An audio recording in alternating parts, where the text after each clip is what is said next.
Il faut aller voir le film de Ridley Scott. Pourquoi? Eh bien parce que c'est un magnifique film de cap et d'épée. C'est un film d'aventure avec des reconstitutions extraordinaires, des paysages merveilleux.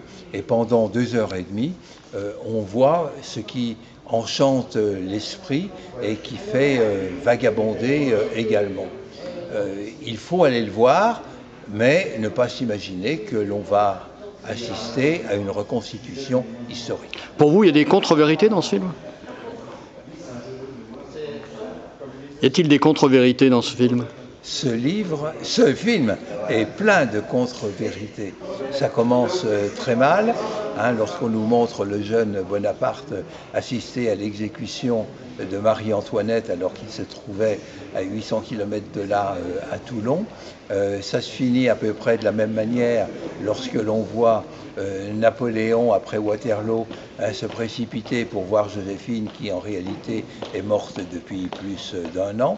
Il y a beaucoup d'approximations, beaucoup de négligence, beaucoup de simplification qui tournent autour du fait que Ridley Scott n'a été intéressé que par les rapports entre Napoléon et Joséphine.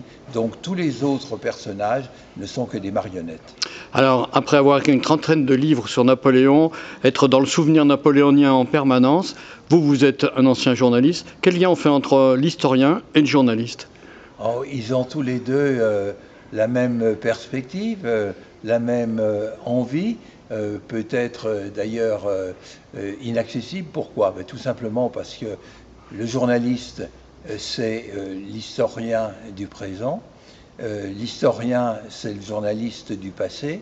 Tous deux doivent tendre à l'objectivité, mais en ayant l'humilité de reconnaître qu'ils n'arriveront jamais à l'obtenir.